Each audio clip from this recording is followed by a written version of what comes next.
पाहतोय की या ठिकाणी मालवणमध्ये आता नितेश राणेंचा पराभव झालाय आणि त्यांना निलेश राणेंनी त्यांचा पराभव केलाय। निलेश राणे गेले अनेक दिवस खरं तर मालवणमध्ये सिंधुदुर्गामध्ये आक्रमक झाले होते आणि त्यांनी अनेक भ्रष्टाचाराच्या घटना पुढे आणल्या होत्या। मात्र याच ठिकाणी शिंदेंनी आता भाजपला धक्का दिलाय आणि दुसऱ्या डोळ्यात अश्रू। जरी आम्ही शहर विकास आघाडी म्हणून तिकडे लढलो असलो तरी आमची बीजेपीची तिकडची सीट नितेश राणेंची ती त्या भागातली ती सीट म्हणजे तो नगरपंचायत। तर मला त्या विषयावर आता सध्या काहीच बोलायचं नाही आहे।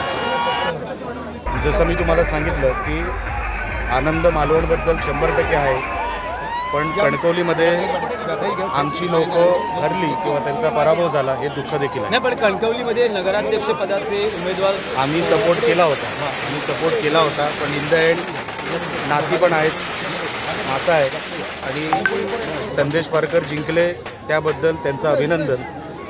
पण जे कोण समोर होते BJPमध्ये मी सातत्याने सांगत होतो ते आमचीच लोकं होती, आमचंच कुटुंब होतं आणि म्हणून कुटुंब एका बाजूला होतं आणि निवडणूक एका बाजूला होती।